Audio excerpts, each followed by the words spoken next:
11:22 a.m. The South China Sea, 73 miles southwest of Hainan Island. The sky at 41,000 feet is a deep, perfect blue. The kind of blue that exists only at altitude, where the atmosphere thins and the curvature of the Earth begins to assert itself at the edges of the horizon. Below, the South China Sea is a sheet of hammered silver, flat and vast, and utterly indifferent to the events about to unfold above it. The Boeing P-8, a Poseidon maritime patrol aircraft, assigned call sign Shadow 41, had been airborne for 4 hours and 17 minutes. She was flying a racetrack surveillance pattern in international airspace.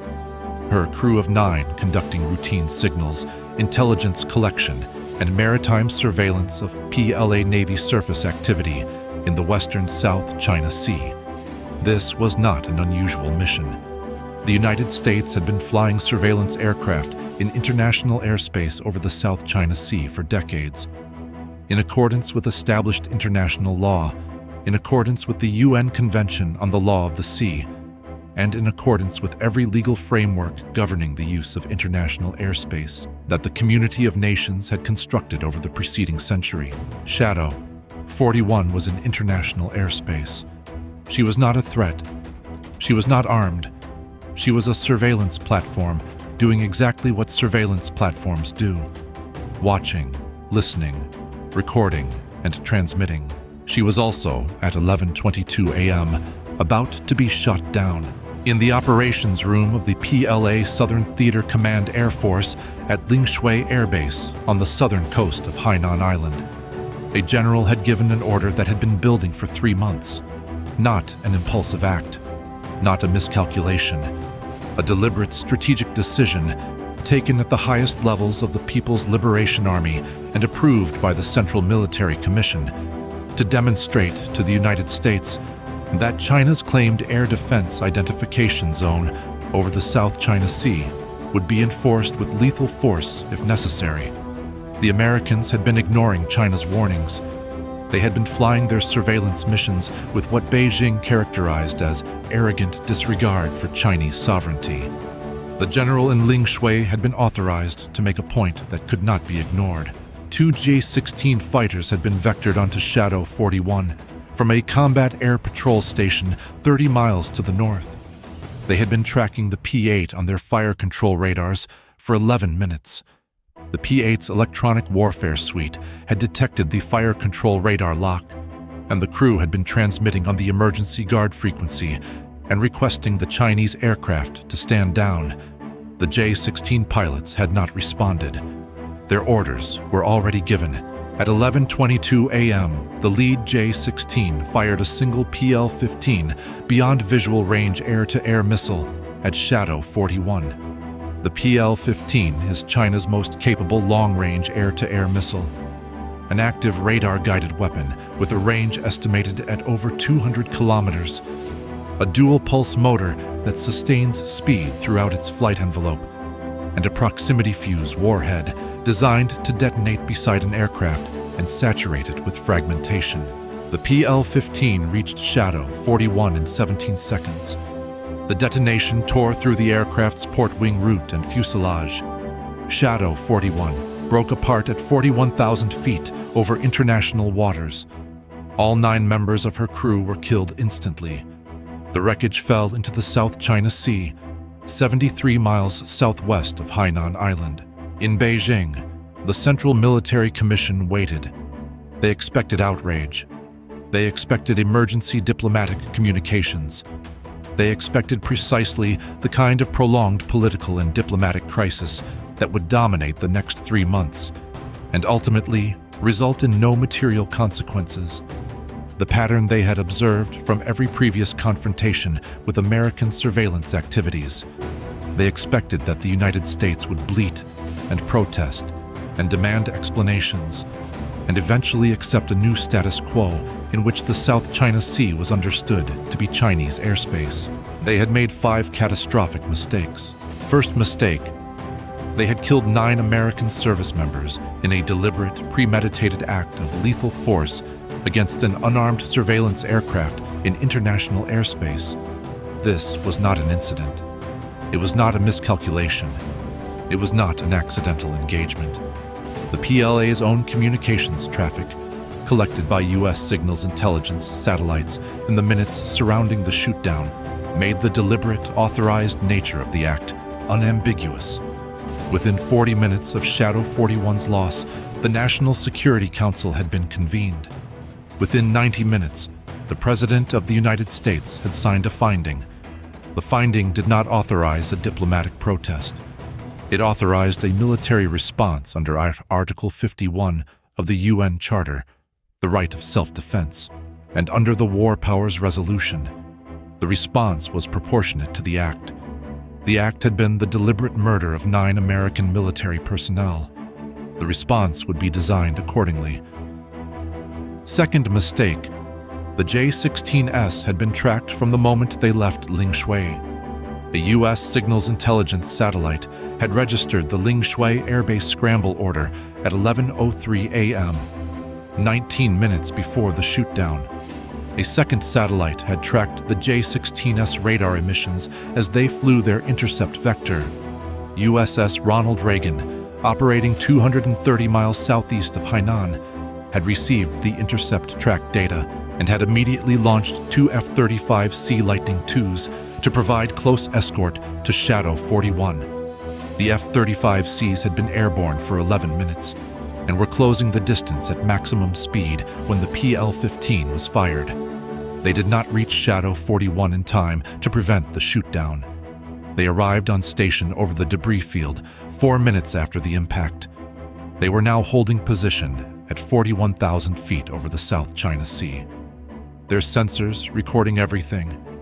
Their targeting systems already computing solutions on the 2 J-16S that were still orbiting the area. Third mistake. Lingshui Air Base had been comprehensively mapped and targeted. Every hardened aircraft shelter, every fuel storage facility, every radar installation, every runway intersection, every maintenance depot. The targeting packages had been built, reviewed, and stored in the weapons computers of the Tomahawk missiles aboard 3 US Navy surface vessels and 2 submarines operating in the South China Sea and the Philippine Sea.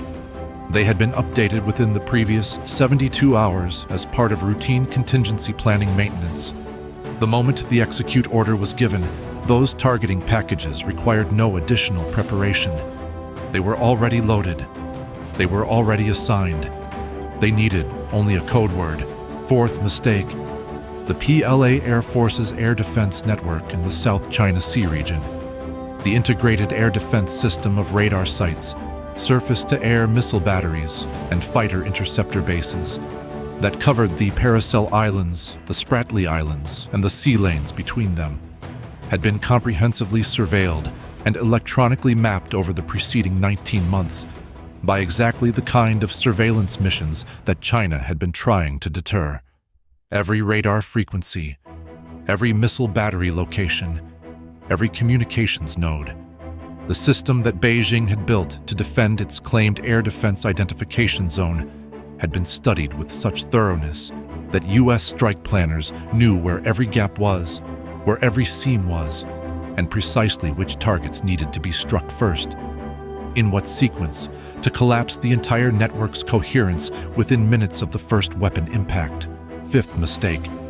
They had done it in daylight, in clear weather, with 9 witnesses who were already dead, but whose aircraft's data recorders, flight data systems, signals intelligence collection equipment, and encrypted burst transmissions had been transmitting continuously to US collection platforms until the millisecond of the PL-15's detonation. There was no ambiguity. There was no fog. There was no room for the kind of elaborate alternative narrative that Beijing would normally construct to contest a difficult incident. The act was recorded, documented, and transmitted before the aircraft had finished falling. The case was built before the wreckage hit the water. What happened in the next 53 minutes was not a punitive strike. It was the systematic, precise, and overwhelming destruction of every military asset that had participated in, supported, or enabled the deliberate killing of 9 American service members, and the simultaneous degradation of China's ability to conduct further offensive air operations in the South China Sea region. At 11:29 a.m., 7 minutes after the shootdown, USS Ronald Reagan received the execute order from U.S. Indo-Pacific Command. She turned into the wind and began her launch cycle. In 14 minutes, 26 aircraft were airborne: 10 F-35C Lightning IIs, 8 F/A-18E Super Hornets, 4 EA-18G Growlers, 4 E-2D Advanced Hawkeyes, the largest single combat launch from a U.S. carrier since the opening hours of Operation Iraqi Freedom. The 2 F-35Cs already on station over the debris field received their orders at 11:31 a.m. Their targets were the 2 J-16s, call signs Dragon 11 and Dragon 12, that had conducted the shootdown and were now recovering toward Lingshui at medium altitude. The F-35C is a 5th-generation stealth fighter. The J-16 is a capable 4th-generation multi-role aircraft. In a beyond visual range engagement prosecuted by an aircraft, the J-16 cannot detect against an aircraft that is operating its AN/APG-81 AESA radar in low probability of intercept mode. The outcome is not a contest. It is an execution. Both F-35Cs fired AIM-120D's AMRAAMs simultaneously. Dragon 11 was hit at 38 miles. Dragon 12 was hit at 31 miles. Neither J-16 crew had time to react. Neither J-16 survived. At 11:34, EOM USS Antietam, the Ticonderoga-class cruiser operating as part of the Reagan Strike Group, began her Tomahawk salvo. The first 8 Tomahawks targeted the Lingshui Air Base radar installation and the hardened command bunker that housed the Southern Theater Command Air Force Operations Room, the facility from which the shoot-down order had been given. The next 6 targeted the fuel storage farms and ammunition depots on the base's northern perimeter. The final 8 targeted the hardened aircraft shelters, where satellite imagery had confirmed 7 additional J-16s in various states of readiness. 22 Tomahawks targeting Lingshui in the first salvo. From USS Michigan, the Ohio-class cruise missile submarine operating in the Philippine Sea, a second Tomahawk salvo began at 11:36 a.m. 38 missiles. Their targets were distributed across 3 additional PLA Air Force facilities in the South China Sea region. The runway and fuel infrastructure on Woody Island in the Paracel chain, where PLA Air Force fighters had been forward deployed for the previous 8 months. The radar installation on Fiery Cross Reef in the Spratlys, which served as the primary air surveillance node for the entire southern sector of China's South China Sea air defense network, and the surface-to-air missile battery on Mischief Reef, whose HHQ-9B launchers had been the primary threat to U.S. aircraft operating in the southern sector. 60 Tomahawks total in the first 2 salvos, all of them in the air within 14 minutes of the execute order. At 11:41 a.m., the EA-18G Growlers from USS Ronald Reagan crossed into their jamming stations at high altitude over the South China Sea. Their AN/ALQ-99 and next-generation jammer pods activated simultaneously, flooding the frequency spectrum used by PLA Air Force radar systems with precisely tailored noise that degraded their detection range by an estimated 70 to 80%. Chinese radar operators across the entire South China Sea region saw their screens dissolve into interference. The air picture that had allowed the J-16s to find and intercept Shadow 41, the seamless integrated radar coverage that was the operational backbone of China's claimed air defense identification zone, went dark. Into that darkness flew the F-35Cs. 10 F-35Cs from USS Ronald Reagan, operating in 2 5-ship flights, crossed into the operational area at 11:44 a.m. at medium altitude, completely invisible to the degraded Chinese radar network. They carried JASSM-ER missiles, the stealthy long-range cruise missiles that had been integrated into the F-35C's weapons suite, specifically for exactly this kind of deep strike mission. Each F-35C carried 2 JASSM, 20 missiles in total, targeting the hardened facilities at Lingshui that the Tomahawks' blast-fuse warheads could damage, but could not penetrate. The deeply buried command and communications facility, the hardened munitions storage bunkers, and the underground fuel storage tanks that gave the base its operational independence from resupply. The JASSM-ER has a range of over 900 kilometers and carries a penetrating warhead designed to defeat hardened reinforced concrete structures. It is a stealthy missile designed to fly low and slow enough to be effectively invisible to radar, while fast enough to defeat most terminal defenses. 20 JASSMs released from 10 F-35Cs at 11:47 a.m. All 20 impacted their assigned targets at Lingshui between 12:03 p.m. and 12:09 p.m. The underground command facility absorbed 4 direct hits in sequence, the penetrating warheads drilling through successive layers of reinforced concrete before detonating. Post-strike imagery, available within 20 minutes via satellite, assessed the facility as destroyed. The Super Hornets hit the surface targets at Woody Island at 11:58 a.m.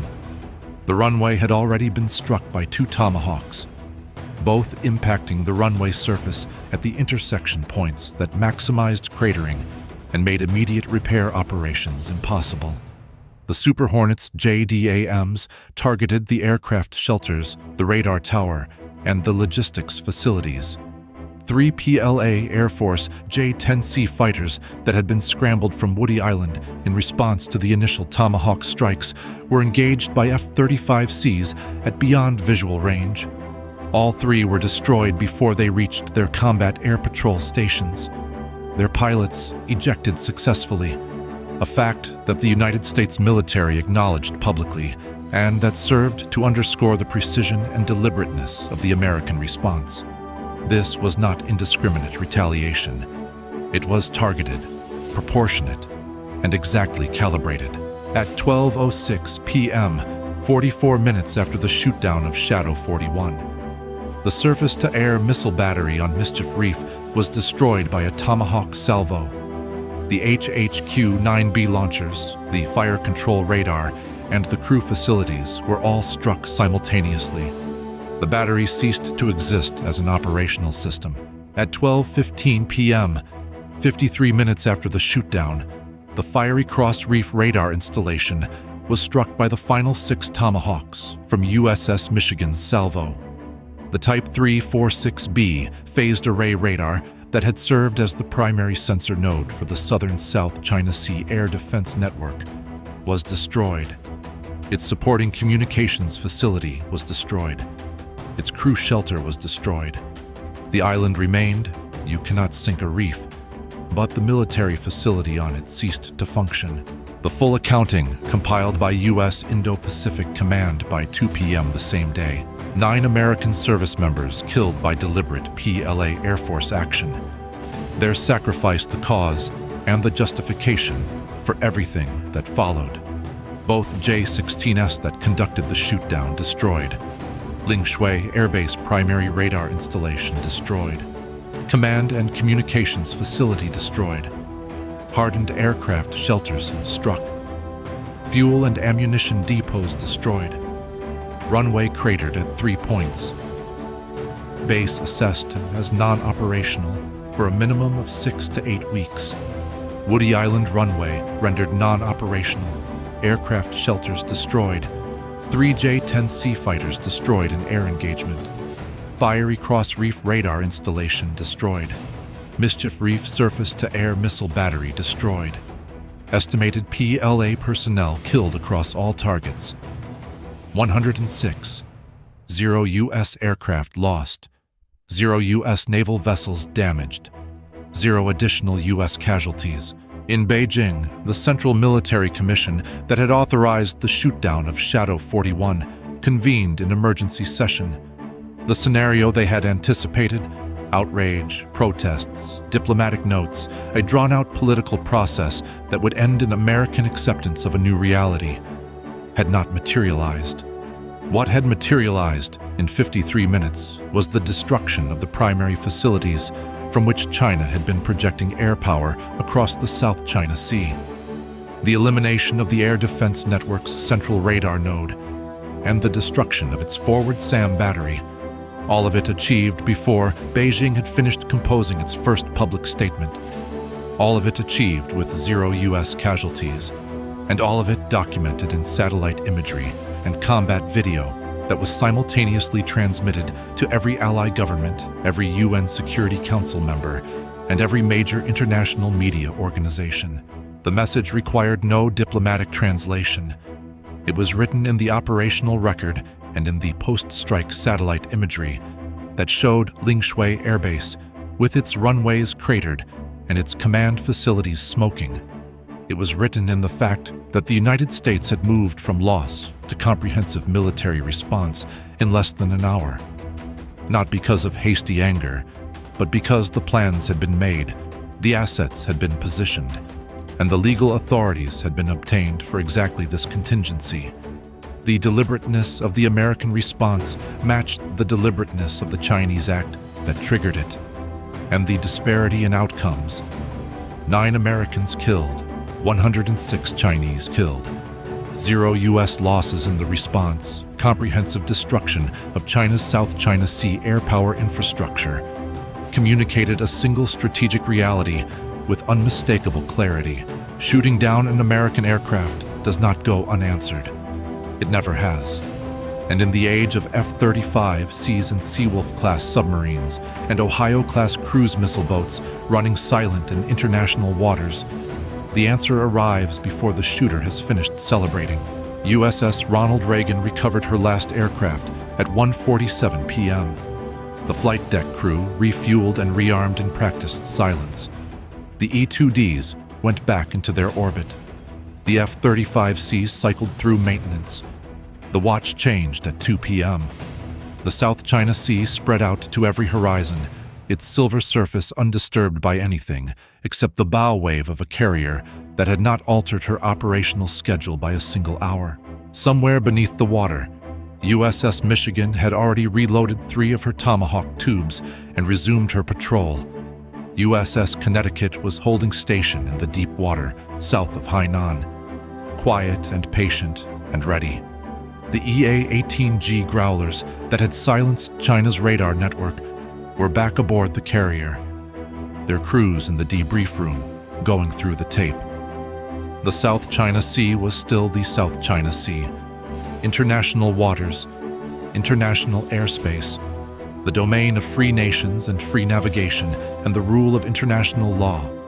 And on this day, at 11:22 a.m., in the perfect blue sky at 41,000 feet, China had attempted to change that reality by force.